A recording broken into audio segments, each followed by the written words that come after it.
All right, everybody, welcome to the party. It's your boy, Uncle Dallas. How y'all doing today? I am in a different world for those of you that are not a part of the Power Couple event. Not power, what am I talking about? Jesus, Lord, I'm talking about Power Couple. So, welcome. Oh, it's doing its thing now. I don't need it to do its thing. It's doing its thing, guys. It's doing its thing. Yeah, we don't need it to do its thing. Nope. We don't need to do its thing. Okay, so today we're going to stay on the same subject matter that we were on before. I wanted to tell you guys thank you for being a part of it and everything that is going on right now. As you can see, we're going to talk about this subject right here. Prepare for what you don't believe. Now, if you are here and you are new, my name is William Dallas. This is the Higher Standards Organization. And this is our Sunday session. This is when we get together on Sundays and we talk about whatever the things that are going on. So you're either on YouTube or you're on our app. Our app will give you the opportunity to be wherever you want to be. And from that point on, you're able to watch everything that's going on. So let's get right into this today. What I want you to understand is we are in a situation in our lives where we've talked about the other three things. This one is about a vision of God. What does God see? What is this thing that's going to help us move forward, and how are we going to help move forward? So I have my Bible here, got my notes and my Bible, so we can kind of get into this thing right now. So let's pray. Father, we thank you. We honor you for what you're doing. We thank you for all the things that you've done in our lives, how you've changed us and made us what you want us to be. I appreciate you for all the things that are taking place, for how you've made me what you've called me to be, and how I'm able to operate at the level that you've called me to operate. So, that being said, let's get started. Now, this is going to be kind of deep for us. There's a lot of things that we're going to talk about and a lot of situations that we're going to hear. If you can hear me, type amen in the comments. There are a lot of things we're going to talk about today, and we're going to start with 2 Chronicles, the 20th chapter, and this is when Jehoshaphat is battling. And this is kind of key to where we are right now. I have several different things that I'm going to deal with. I do not know if I'm going to get to all look at 20. I don't know if I'm going to get to all of them, but I'm going to get to the essential things and important things. Now, here's where I want you guys to kind of follow me here. Everybody is at a point in their lives where they want to do something better, or they want to do something greater, or want to be in a better situation, a better circumstance. Everybody's there. Everybody that I know, now I know you may not be praying at the level you think you should be praying. I know you may not be at the position where you're creating the atmosphere as much as you need to create the atmosphere. But today I want to dive deep. I want to get so deep into this subject matter that I help you see the transition, help you see what God is doing, help you see what's taking place in your life. So, if you have a Bible, we're going to go to this passage right here. Let's just see if that'll stop. And good. Okay. I'm just testing, guys. We're going to go to 2 Chronicles, the 20th chapter and the 17th verse. And it says this. All right, you ready? Yeah, there we go. Corinthians, making sure that was there. It says this: ye shall not need to fight in this battle. Set yourself, stand still, and see the salvation of the Lord. See the salvation of the Lord with you. O Judah, Jerusalem, fear not, nor be dismayed, for tomorrow you will go against the Lord, and you go against him, and the Lord be with you. Now, here's where my challenges come. When you look at what God is doing in your life, there are a couple things that take place. The first thing that takes place is you get to a point where you're wondering, is God moving the way I want God to move? But are you prepared? Now, those of you that listened to the video heard what it said. Are you prepared for what you're asking God for? Are you prepared for what you're asking God for? Because here's what I'm watching happen. A lot of us say that we're prepared and say that we want God to do something, but we are not in the position where we are prepared for it to happen, and there's a reason for that. Now that is where I'm going to this passage, this right here. See, your biggest challenge in your life is going to be 3 different areas, and I wrote these areas down. 3 different areas. As a matter of fact, let me see if I got those. I might have put those on the slide for us. They might be on the slide. No, they're not there. Yeah, they're not there. Okay, 3 different areas. And I'll put those on the slide. The 3 different areas, and if those of you that are taking notes, I need you to write this down. Area number 1 is mental outlook. Area number 1 is mental outlook. How do you see it mentally? Mental outlook. That's area number 1, your mental outlook. Second of all, physical perspective. Physical perspective. That's the second part. Physical perspective. You know what? I actually did do this. I'm sorry, people. I did it. I did it right here. Let's see this. Okay. There we go. There we go. That's the slide we need. Slide 5. We'll go back. We're going to jump around. Okay. First one is mental outlook. Second is emotional outlook. And third one is past position. These are the 3 areas that you're going to deal with in your life right now. These are the 3 areas that keep you from moving forward or moving back. These are the 3 areas that stop you from getting what you have with God. Now, I felt my help coming on now, so I know what I'm about to talk about, so follow me very closely. So, the first thing you have is mental outlook. You have mental outlook. Here is something that everybody needs to pay attention to, and you need to listen very closely. The things that hinder you are things that you are conditioned to deal with in your life. They are not things that are really fearful. They are not things that really have you. They are not things that take you down. There are things that you have been taught that are wrong. How many of you have ever had okra before? And some people like okra, some people don't like okra. How many people have had snails before? How many people have had all the things that you think about, like, oh my God, I couldn't do this. Oh my God, this is so terrible. Oh my God, that's so squishy. It's so slimy. It's so whatever the situation is. Those things are things that are conditioned for you. The scratching of a chalkboard, the people running their teeth across their fork or their spoon. All these things are things that you are conditioned not to like, and they are barriers that keep you from moving forward. These are mental blocks. They are mental outlooks. They are ways for you to get yourself in a position where you're able to move the way God wants you to move, or to hinder the way God wants you to move. So I'm talking about this, and you've ever had how many people have pet peeves? Lord.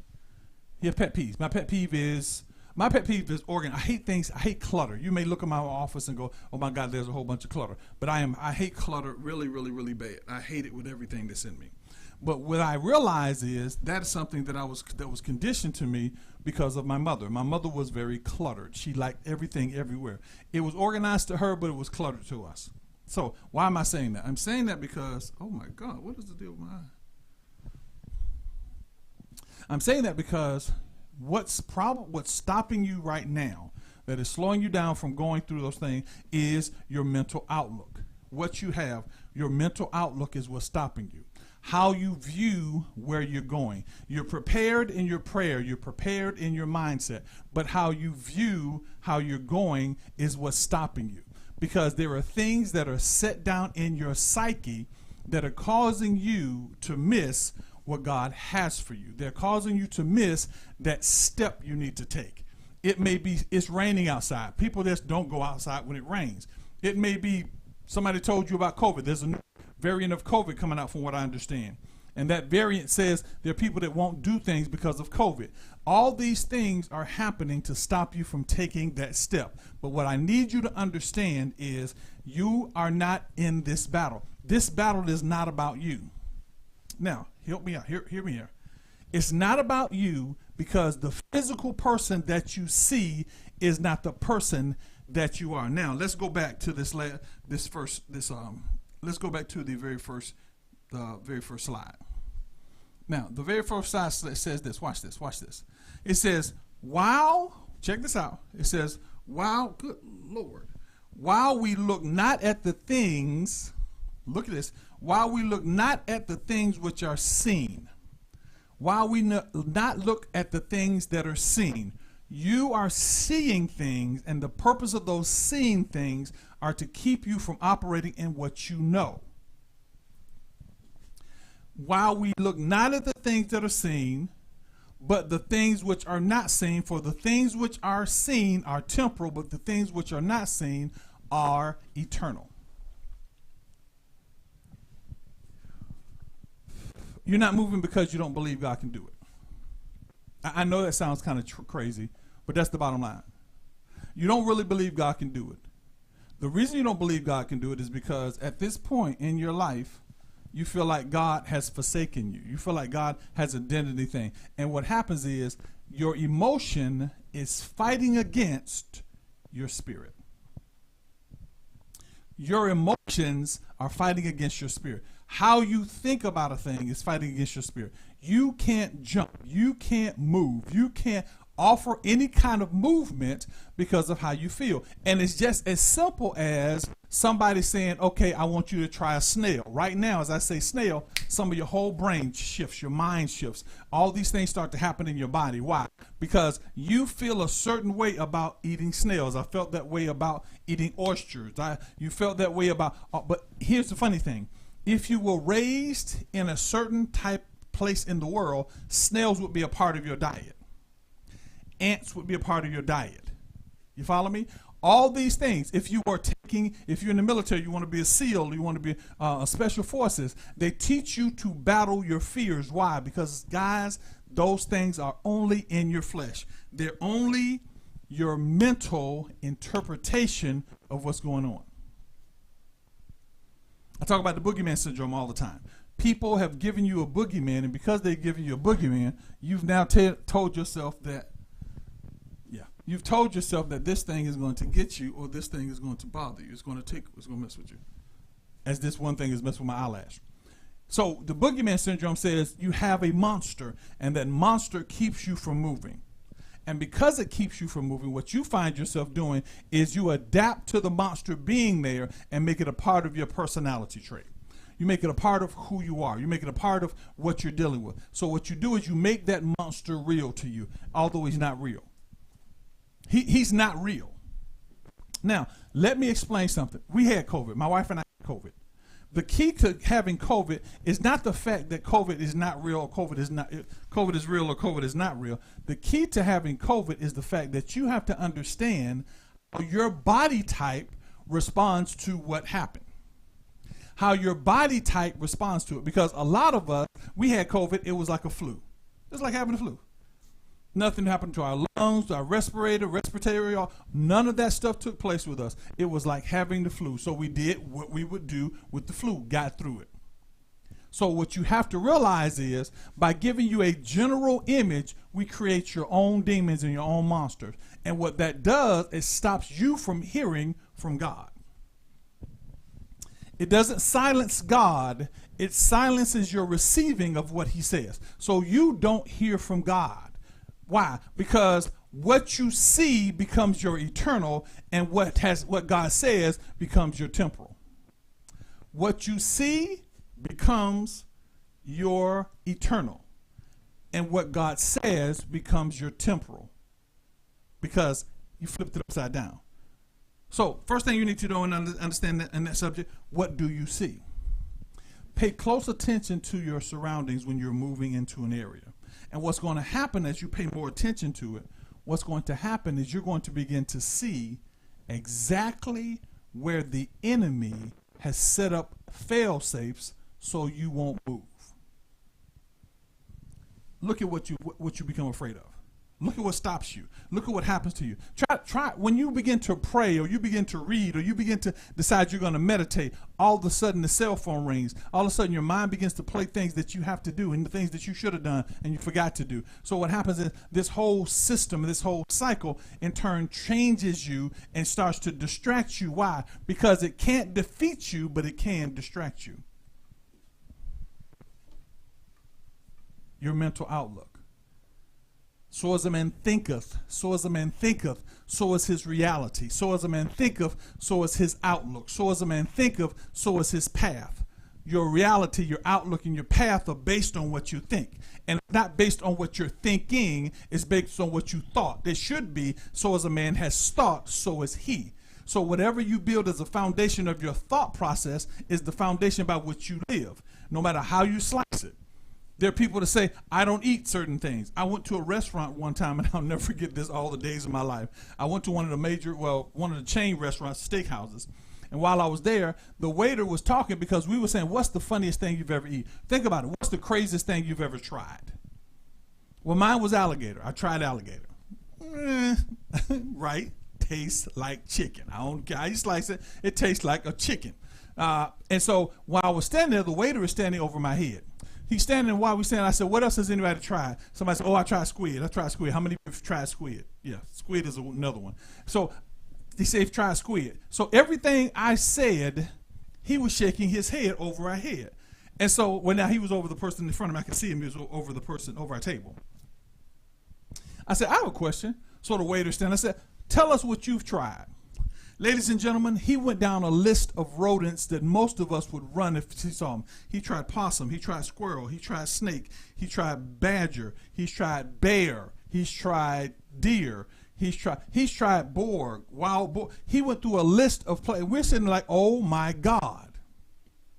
But his mind was free from the insecurities that we had, so he tried these things. And he could tell you that certain things take hard, certain things take. So he tried to. Why? That is the same way about you moving in the things of God. Some of you are not willing to move and just try it.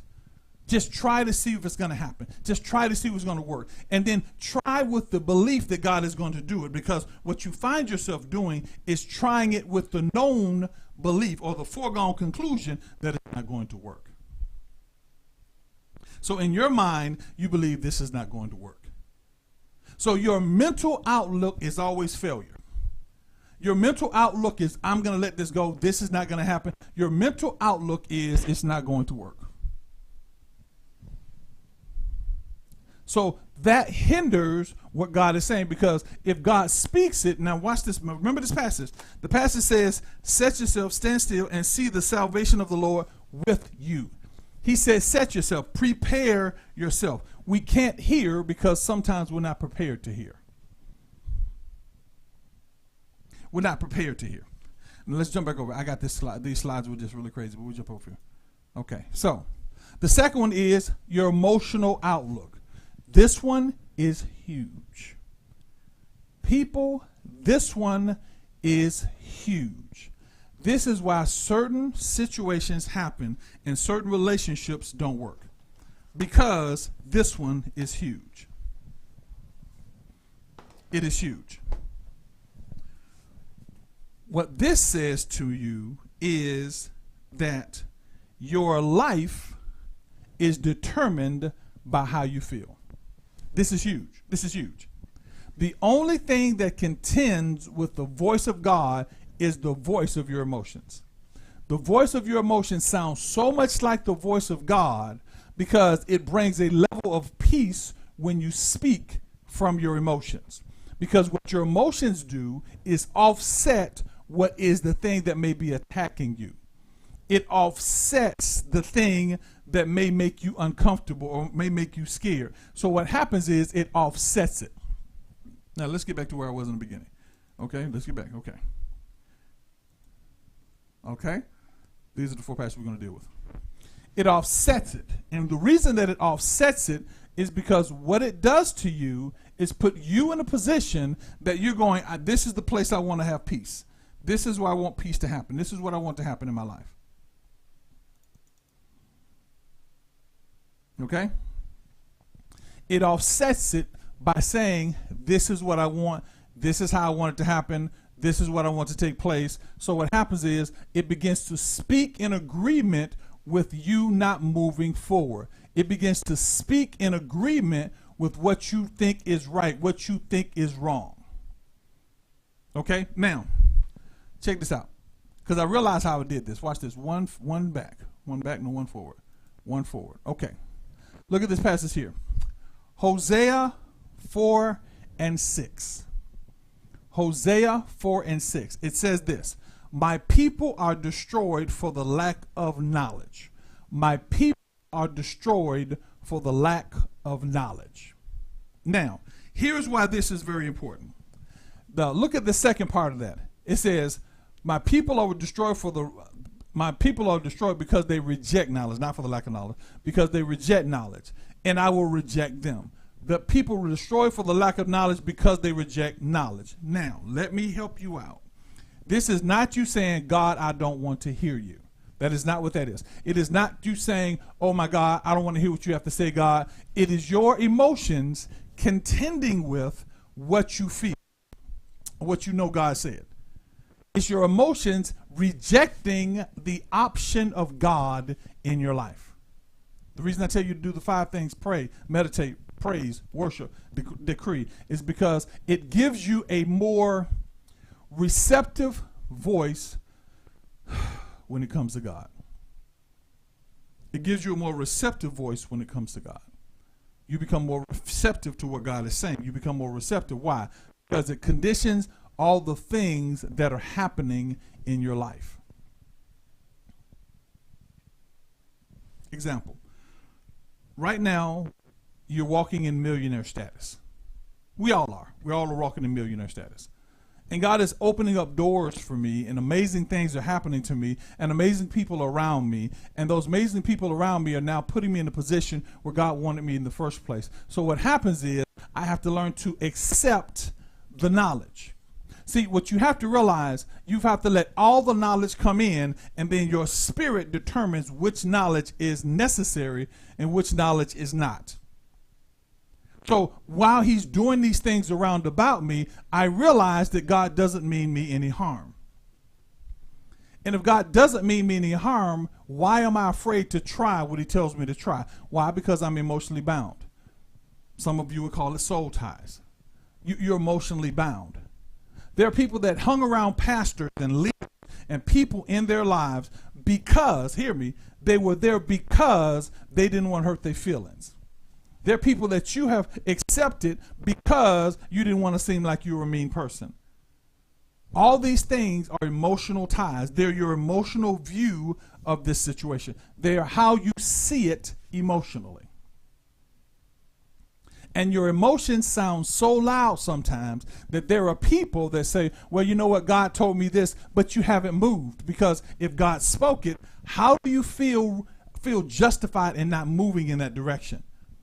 How do you feel justified in not operating in what he showed you? How do you feel justified? Your emotions.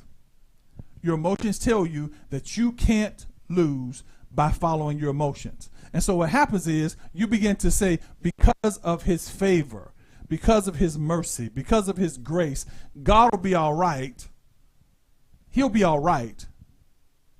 That's why some of you don't give. That's why some of you don't pray. That's why some of you don't love people. That's all of those things are happening because you have allowed yourself, hear me, you've allowed yourself to replace the voice of God with the voice of your emotions.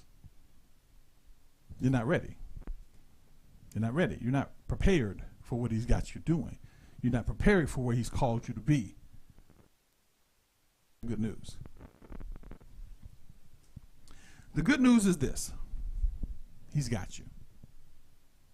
The good news is everything that God sends toward you, he's sending it in response to the fact of what may be happening in your life. He's sending it in response to the fact that he knew that Dallas wasn't going to go to the park and walk like he was supposed to. He knew that Cynthia was not going to do what Cynthia was supposed to do. And his mercy says, I'm going to give them another chance or create another option for what they're going, what happens. Some of the reasons that the finances in your life are not moving the way they are is not because you're a bad person, not because God is mad with you, but he's already set things in place to help you. And so what you've done is you've interpreted, well, nobody wants to hear what I have to say, or nobody wants to see my clothes. Nobody wants to do that. Because what you've done is emotionally shipwrecked yourself so that you wouldn't see anything that God has for you. You've rejected knowledge.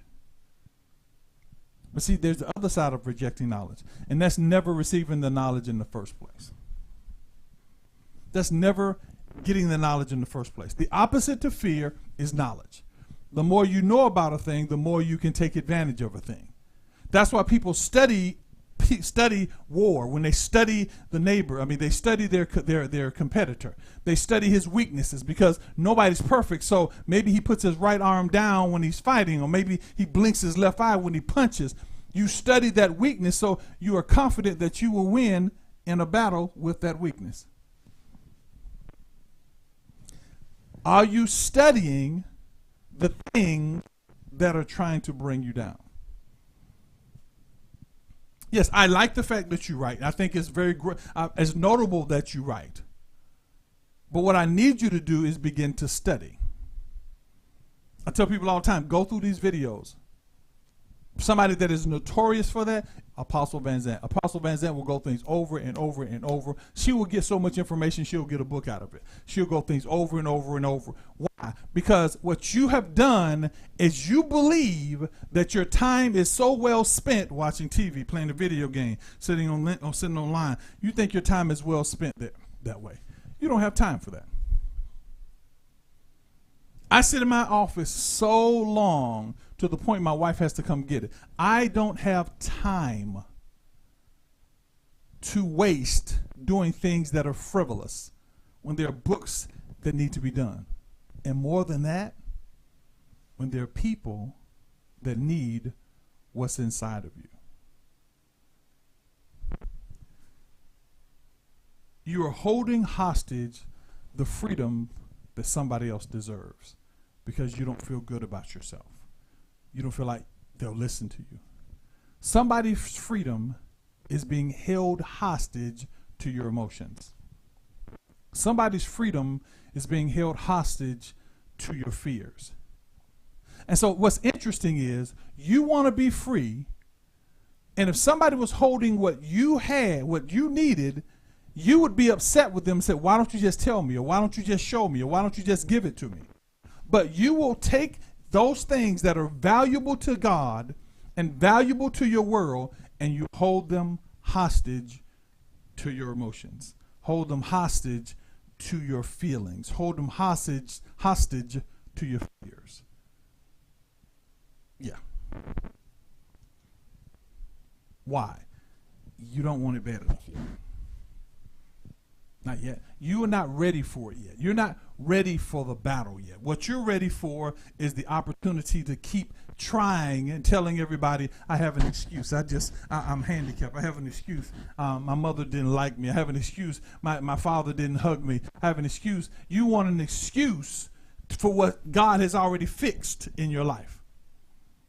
I have an excuse because I'm black. I have an excuse because they're shooting little kids. They have an excuse. All those excuses are not excuses. See, what you have done is you've depended on the emotional outside and the outlook, and now you're making adjustments.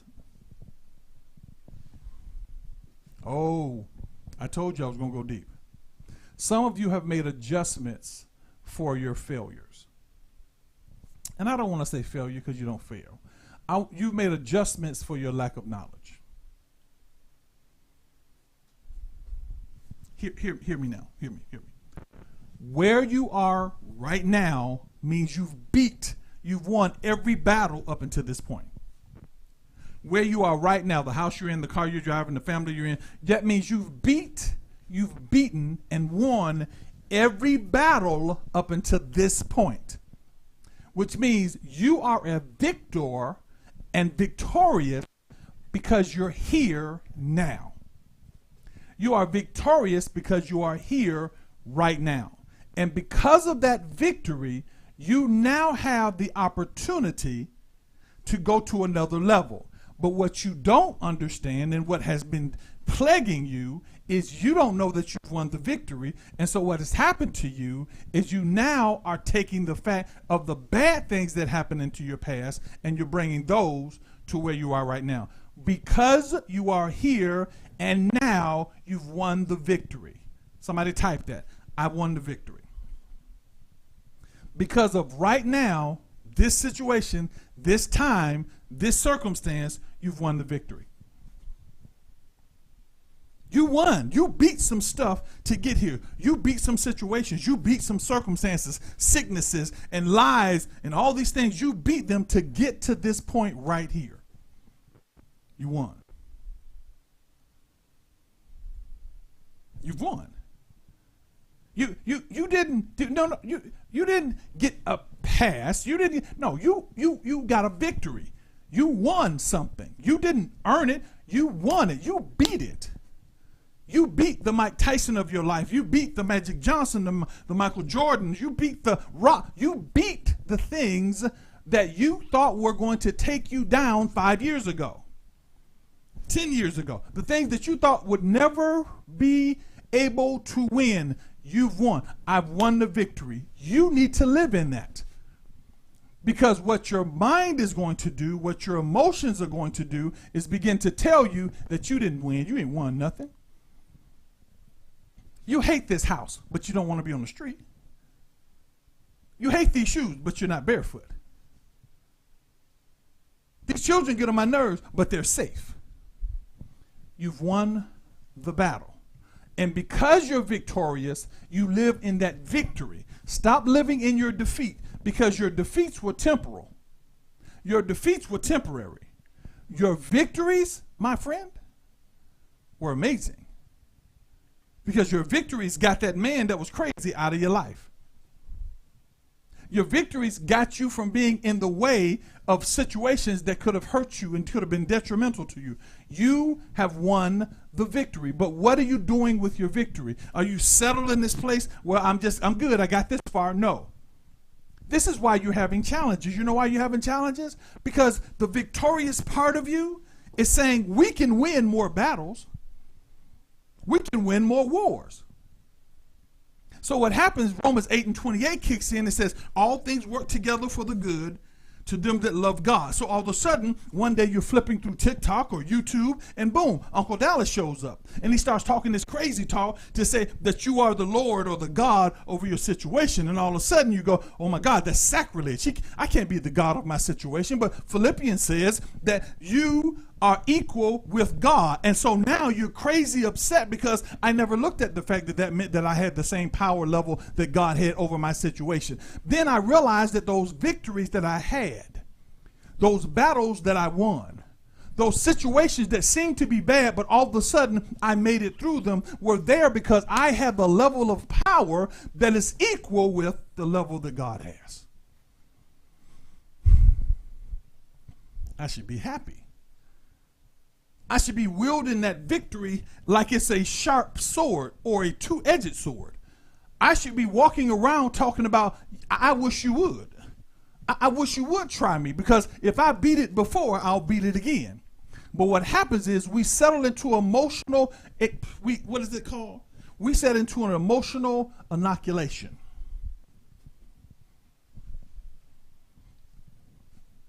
We've set into an emotional dulled. We've been dulled down. We set into an emotional. What's the drug they give you when they probably put you to sleep? Anesthesia. We have an emotional anesthesia. It's like I'd rather be asleep here than push to get there. I was watching a movie called Lucy, and Lucy said that pain was simply a mental construct. I can agree with that. But here's the funny thing. The pain that you've overcome, my sister, my brother, that pain that you've overcome, you've only overcome it because you believe you could.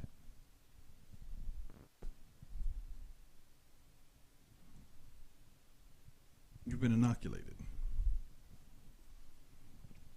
You've been given an anesthesia that gives you just enough consciousness to see what's going on, but not enough consciousness to do something about it.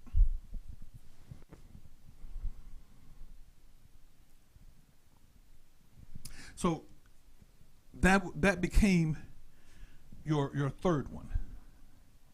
He said, you rejected knowledge, so I will reject thee. Now, that's the Old Testament, an Old Testament construct, and he was talking about that. So let's go back to where we were. So then it became your positions or your past position. This is huge. This is probably one of the biggest ones. This is one of the largest ones. If you're going to hear from God, you have to hear from God from God's standpoint. If you're going to hear from God, you have to see it from God's standpoint. You cannot see it from a fleshly standpoint, because that which is flesh derives, attracts, and draws flesh. You want to do something new, you have to put into position something that is better. So what happens is your past positions become louder than the voice of God. So when he says, as a man thinketh, or as a man thought, so is he. You don't want to take into consideration your thoughts. You don't want to be in a position where you put your thoughts far above anything that has tried to get you. And so what happens to you is you're now stuck in the feelings of your past. So let me say this again. You're free. You, my friend, are free. You are not bound. You are not held. You are not locked away. You are free. Now, if you want to stay free, then be free. But if you don't want to stay free, return to the past and the positions of your past. Now, can I take that a little deeper? When I was in school, I was 5'9" in the 9th grade. I was 5'9" in the 9th grade. So I was not the tallest kid, but I was not the shortest kid at all. I wasn't the shortest, but I wasn't the tallest. So I was kind of right in the middle of the kids. I was 5'9".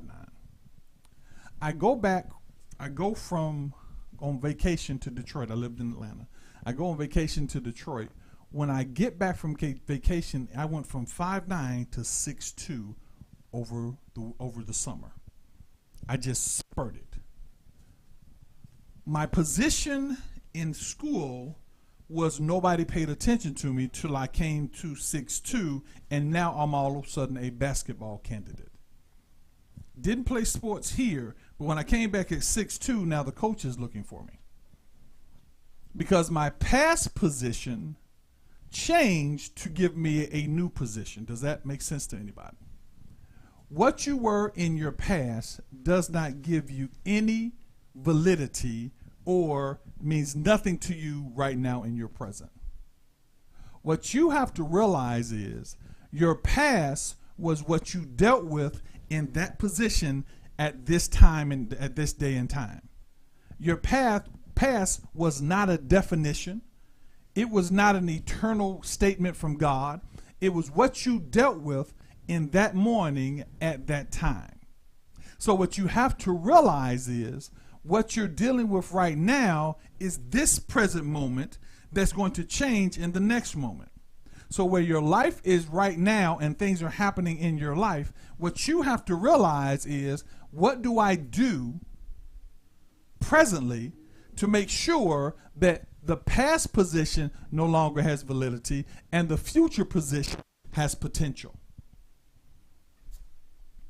What do you do? Let me tell you what you do. You begin to live the victories that you have. I'm big on writing, but I'm going to say this. I'm big on writing, but I'm going to say this. Here's what I need you to do. I need you to start to look at where you are right now. Don't put yourself in the position of your age, your color, your neighborhood, or your family. Your age, your color, your environment, or your family. Or your religious convictions. Your age, your sex. Do not put yourself in the position where your external stimulus determines your internal movement and your external destination. Your internal movement that dictates your external destination. So what does that mean? That means because you're a woman over 40 doesn't mean you can't have a child. Whether the doctor's I know. Stop letting people tell you what's something that can't be done when it's been done before. Especially in that case. There are women that have had babies and they've been 40s. There are women and babies that have had their babies when they've been in their 50s. See, either it doesn't crack or it does crack. Either God is real or God is not.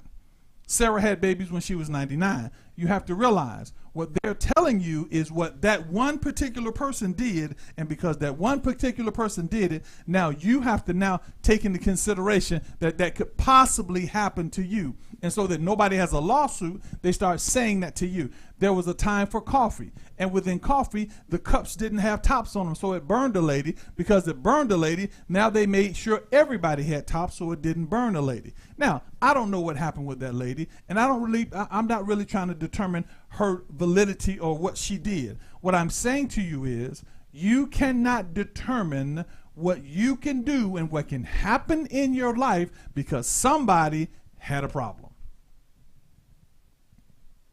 Because somebody had a problem. You cannot determine it. You can't sit and say, well, that's what happened to her, so I know it's going to happen to me. You cannot determine that. Your life is not determined by the fact of what somebody else did in your life. It is not determined by what somebody else said in your life. It is not your life.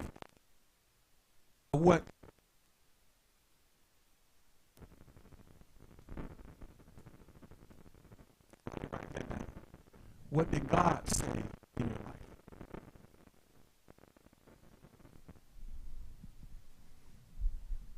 Okay? Now, let's go down one more slide. Let's go one more slide. This way? Want to go? Nope, this way. I want to go this way. Okay. So, in the process of this situation, you have to answer the next question. So now you got your mental outlook and you got your emotional outlook. All right? But pay attention to this passage right here. It says, where there's no vision, the people perish, but he that keeps the law, happy is he. I want you to pay attention to that. Where there is no vision. Now, I know everybody said, well, I have a vision. I need you to expand your vision for a second. I need you to expand your vision for a second. I want you to imagine, because I said this one time to my wife. I said this to a number of people. Do you know that there are people that don't know what a light bill is? Do not know how much it is to pay light bills. Do not know what it's like to go without food. That do not know what it's like to have to pinch pennies and count. They have no idea what that's like. And so their vision is, hear me now, their vision is so beyond the mediocrity that we live with every day that it almost becomes foolishness to them. That's not the crazy part. You know what the crazy part is? The crazy part is this. There are things right now in your life that you're the same way.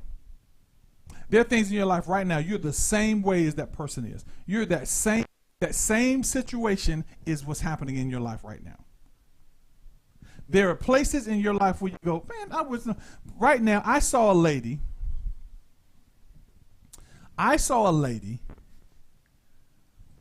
said she watched her husband kiss another man in her presence. Now, I got every sister I know on this line right now.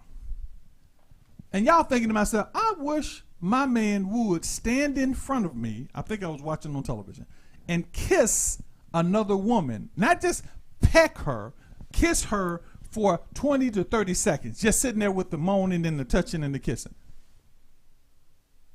Now, I just lost about 5 or 6 of y'all right now. A couple of y'all, some of y'all just caught cases from just saying it. In your mind, you already caught a case. In your mind, you already caught a case. When I said it, in your mind, you start thinking, oh, that lady, oh, she's dead. I'd have killed her where she stood. In your mind, you already caught a case. Because for you, that is a foregone conclusion. You don't even think about that. You don't even think about that. So that's something you don't even allow, hear me, in your life. That's a thing you don't allow in your life. What you've done, my friend, is you set a vision standard. You've set a vision standard. What that means is you have set a standard for your life that won't go any further than that. Y'all gonna like this. You set a vision standard. It won't go any further than that. What that means is that in your mind, in your spirit, in your body, there is a total agreement about that. We are not going to let that happen.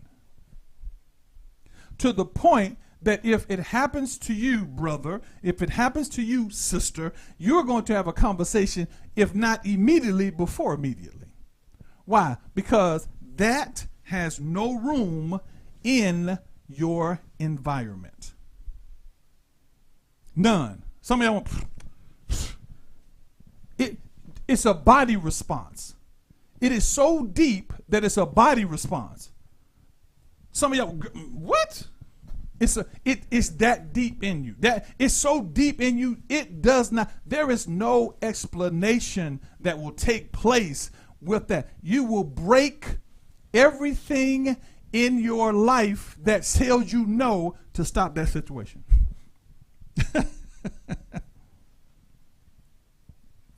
Some of you are already in jail in your mind, right now in your mind. You in jail.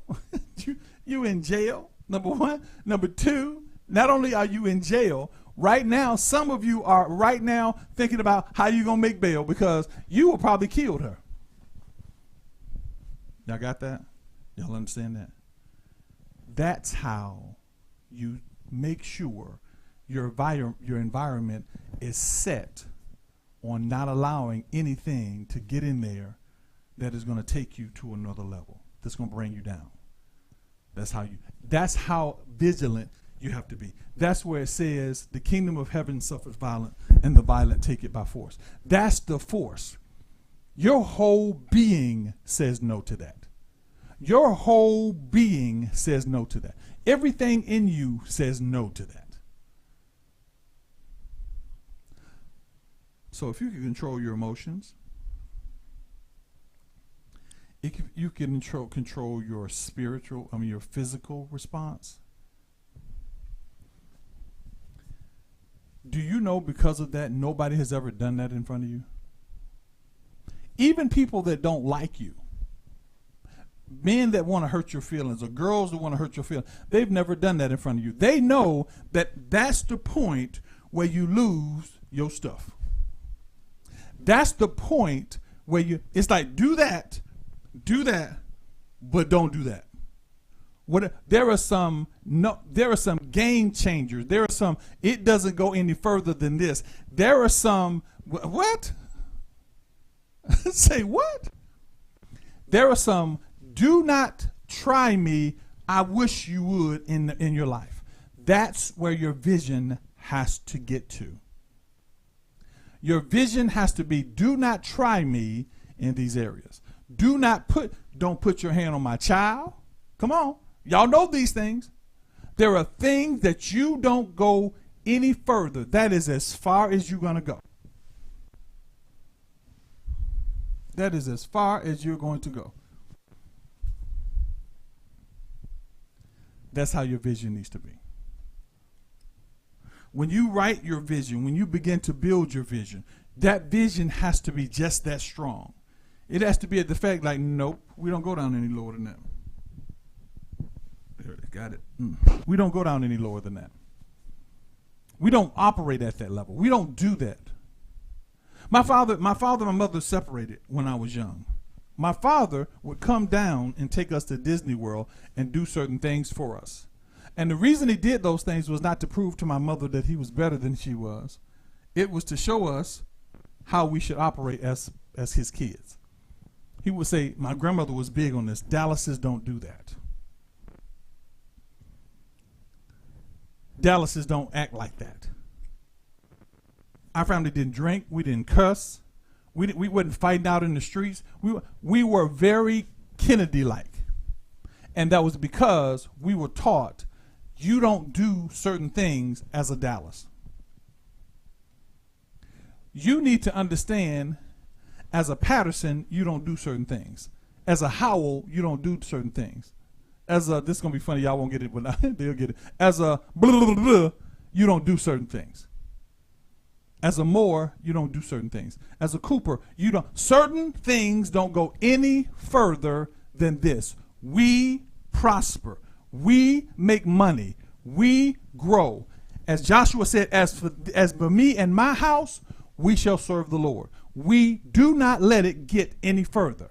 When it starts to get crazy, we put on the hustle mode. When it starts to get crazy, we put on our war gear. When it starts to get crazy, we start shifting into a position to say, I know, I wish you would. I wish you would.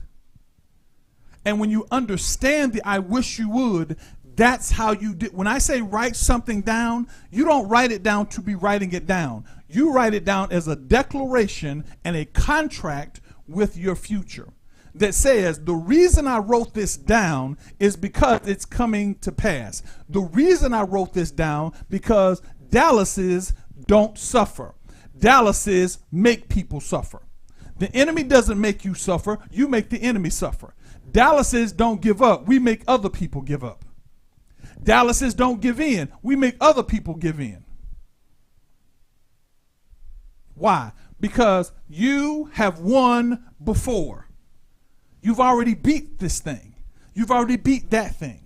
So what you need to do is live on the victory. You need to put on your spiritual wrestling belt and say, I'm the champion. I'm the East Coast champion. Around 1972, I won this battle, this battle, this battle, and that gave me this belt. It gave me this gold medal. It gave me this ring. It gave me this lifestyle. It gave me this situation. It gave me this circumstance. I battled because I won. I was able to hit the clutch jump shot. I was able to run the touchdown. I was able to hit the home run. I won a battle, so I am a victor. I'm a top-notch victor. Why? Because, baby, I'm still here. You know there are people that didn't make it this far. You know you can look back and your cousin didn't make it because he made a wrong decision, and your auntie didn't make it because she made a wrong decision. Your brothers didn't. People made wrong decisions and they didn't make it, but what happened to you, you picked up the mantle and said, I'm going to make the right decision and I'm going to beat this battle. So what makes you think in your small to medium to large to great to whatever way you interpret yourself, mind, think you cannot get any further? You know why? You can't get any further because nobody like Uncle Dallas told you you can get further. Because movement is sometimes validated by somebody that looks at it from the outside. Movement is sometimes validated by situations that you may not have paid attention to. See, we don't lose because circumstances say we lose. We don't lose because people don't think we should be there. My wife and I came to this place and everybody thought we weren't going to do anything. But not only did we change everything, now everybody around us now wants to go to another level. But we got to realize that we won battles. Hallelujah. We have won battles. We've been through hell and high water. We've gone to places where we had absolutely positively nothing, to a place where we can go eat where we want to eat, when we want to eat. So you have to take the victories that happened over there and bring them here. Put your strategies together. Baby, start to write down your strategy. What's my strategy? Not just what's my vision. That's why I said when you write something down, put the strategy behind it. Once you put the strategy behind it, get off your low, lazy, can't move tail and start putting the strategy in action. Why? You're a winner. Why do you subside and give in to not winning? Well, I don't feel. Who cares what you feel like? Follow the plan. You can do it. That's why you don't sit in the house and just pee on yourself or do something. You don't starve to death. Why? Because you know when you want something, you go get it. Hangry doesn't happen because you're giving up. Hangry happens because you want something to happen.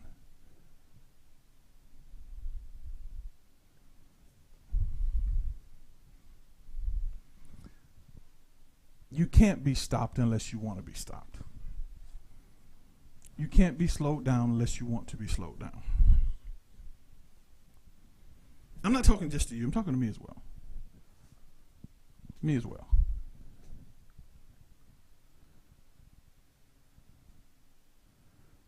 follow the plan, put into action the thing. Stop. Listen, I know mama did great things for you. I know dad did great things for you. I know your cousins did great things for you. I know people have done really wonderful things for you. And I know you want to pay everybody back and you want to help everybody. But I need you to help you. I need you to help you now. I need you to put into action the things that make your life better. Now, I'm not saying discount them and forget them. What I'm saying to you is I need you to put together what's in your life. I need you to put together what you need to happen in your life. You're a victor. You're a winner. You haven't seen it God's way because you didn't know he did that stuff. Yes, we did. While you were high or drunk or in a adulterous or fornication relationship, he was still there. You didn't do that. Well, how come I got sick? You got sick because you gave in. Well, how come he left you? He left you because he wasn't supposed to be there in the first place. Well, why did he do this? He did that because that was in him before you even knew. Why did she do this? She did that because that was in her. You couldn't do anything about it. It was in her the whole time. It was in him the whole time. But what you did is you acted so godly around him. You acted so godly around her that she felt like, or he felt like, or they felt like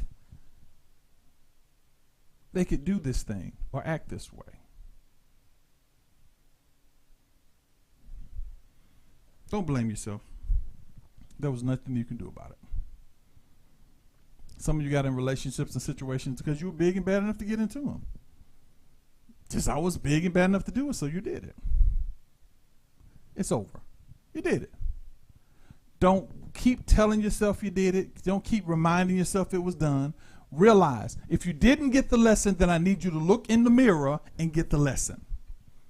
If you didn't get the lesson, get the lesson. Once you get the lesson, let it go.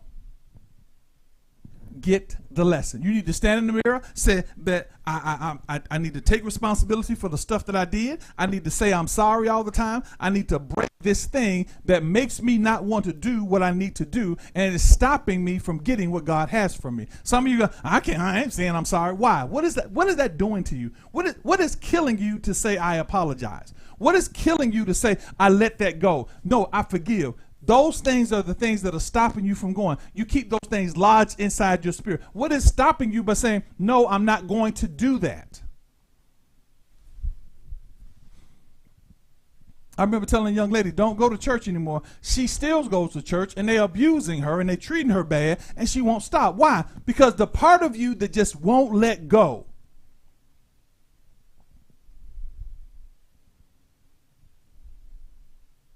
That's why you're here. You're here to embrace your victory. You're here to live at the place that God called you to live. Some of you are going to be very, very wealthy, have lots of money. Some of you are going to be right where you are next year, but you'll have peace. If you stick with me and just go over this stuff, I promise you God will change your life. Because see, here's the deal. I've watched life after life after life after life change. And when I watch the life change, you know the worst part, the worst people, I might need to close my door. You know the worst people I have are people that are my family. People in my family. That's what's happening to you. People in your family are going to be the worst ones. Stop dealing with them. Stop worrying about them. Stop getting mad at them. Stop trying to, just let them be. Because what has to happen when they finally get to the point of failure, or they finally get to the point where they hit the rock bottom, they hopefully will wake up and say, listen, listen, Tawana, tell me what to do and I will do it. Just get me out of here. They'll look and say, Carlos, just tell me what to do and I'll do it. Now, they're not going to do it at first. Why? Because breaking that emotional bond and breaking that thing is going to be hard for them. But when you listen, I do this for a living. There is not a challenge that not one of you has that I cannot tell you how to get out of it. But if I call my sister and tell her the same thing, she looks at me because she knows me. If I call anybody in my family, they don't. So I learned to back away. Why? Because you're going to keep being in that place till you find yourself in a position you don't want to be. And what will happen is you start to think, well, maybe I should go down a step, or maybe I should call my cousin. Maybe you instead of saying, tell me how to go to the next level, like what I'm doing for you now, you begin to try to discount the move of God and go lower than what God has for you. Instead of you tying yourself to your chair, buckling yourself, putting on your big boy panties or your big boy underwear and your big girl panties and start showing how to get to the next level, you keep staying at the bottom, hoping that the bottom is a lot better. So if I turn it down a little bit, all you're going to do is do the same thing at a lower level. Why? Ask yourself this. If you have the vision of God, how much time do you spend making that vision come to pass, and how much time do you spend complaining, talking to everybody else, playing video games, how much time do you spend doing that? So if you take $1,000 per time, you spent $4,000 worth of time doing something that did absolutely, well, your mind is only what you want your mind to be. How do I know that? Let me put you in an amusement park. You don't go, oh, my mind. Let me put you on a beach. Oh, my mind. You let your mind do what your mind needs to do. Get out of your situation. Stop being lazy. Stop letting things distract you. Stop being in a position where you are letting your weakness overweight your strength, especially as powerful as you are. This society has got you so dumbed down that you consider sitting and looking at TV as a thing. You consider flipping through social media as a thing. You want to flip through something? Start studying a way to make more money. Start studying a way to get over diabetes. Start studying a way how not to argue with everybody in your life. Start studying a way to figure out what areas can you move to so that you can prosper.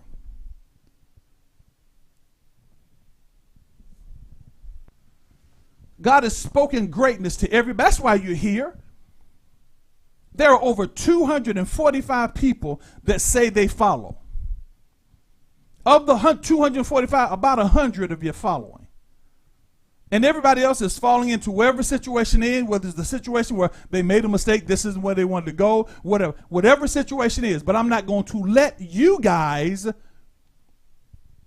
fall by the wayside. All in the name of you don't feel like doing it. I want you to find out the time when somebody gets some kind of disease and they're in a wheelchair. Do you think they feel like being in a wheelchair? You think you feel like being broke? You think you just feel like being broke? Or does it happen because you allow it in?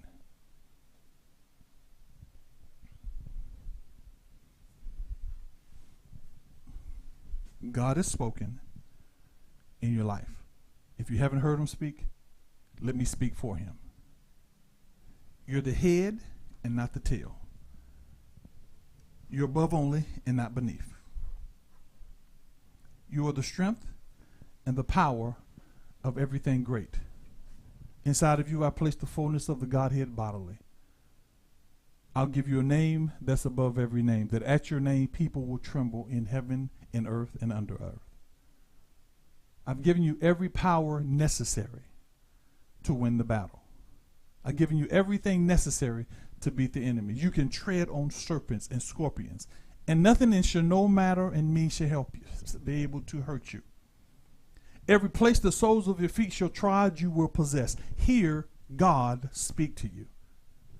And all the days of your life, no one shall be able to stand against you. I forgive you of no matter what you do because I love you. I'll be there when nobody else is there. Lo, I am with you always. If you make your bed in hell, I'm there. Now, everything I just told you was a promise, and everything I just said to you was a scripture. It's a passage. He said it. Those are all the promises that are on your life. They're on your life right now. Stop explaining why you can't do it. Stop explaining other excuses. Stop putting everybody else in response to it. Everybody else did it wrong. Why did you? Shut up. When you go to somebody, tell them what you did wrong. Tell them what happened with you. Tell them what you did. Why? And then they tell you what they did. Instead of waiting for somebody to tell you and you go, well, see, stop talking.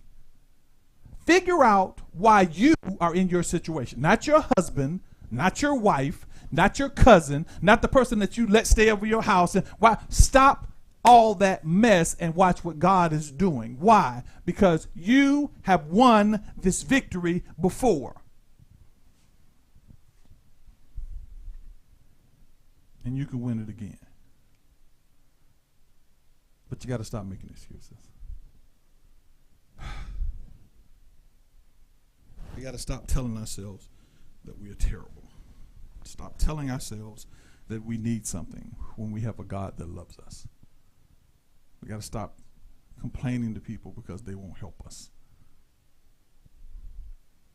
People have reasons why they don't help. And some of those reasons are good, some of those are bad, but that's their reason. Today I want you to believe, and in this prayer that I'm even praying as we speak, God, I need you to show us our victorious stance. Clothe us in our warrior clothing. Put us in position, Father, where we see the end. God, we don't have to let go of those things you've given us just because it becomes difficult. Lord, help us to stop planning stuff and just saying what we're going to do and thinking about stuff, and let us put things into action. Help us get past our fears and our insecurity. Yes, I'm bald-headed. Yes, I'm fat. Yes, I'm all those things. But none of those things are my interpretation. They're what the world has said and what the system has said, what everybody has said. Yes, I got bad teeth. Yes, whatever your situation is, God, those things make no difference to the victory that you want to give us, God.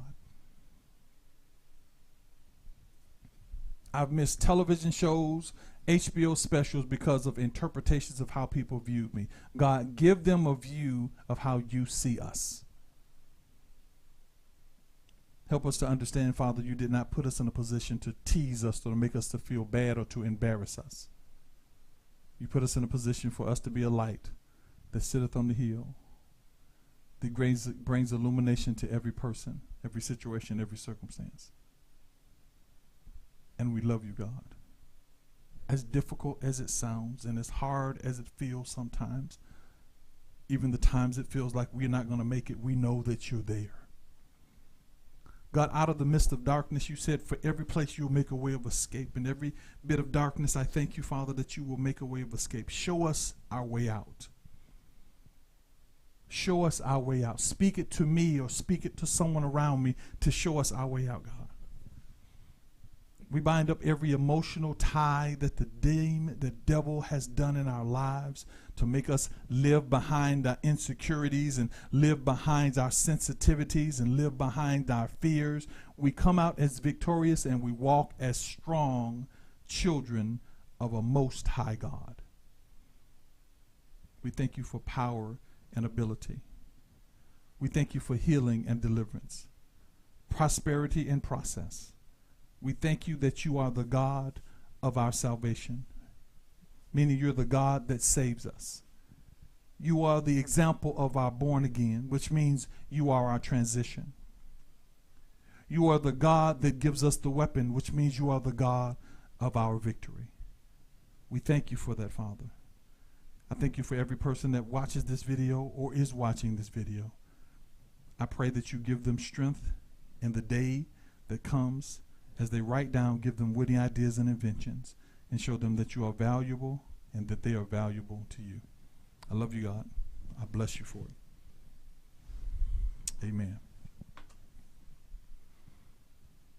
I appreciate you guys for your listening and your following. I pray that all things are going to work together for you. I will see you on Tuesday night. And tonight at 8 o'clock, if you get on Facebook, my friend and I are going to do a talk show. I'm on a talk show. It's called, what is it called? Double D and Talking. Double D Talks. It's Dr. Dean and Dallas Talks. So for those of you that are part of us, you'll get an email. For those of you that are not, I appreciate you. You can probably just go on Facebook and you can see it. All right? I love you guys. I thank God for you. I'll see you either tonight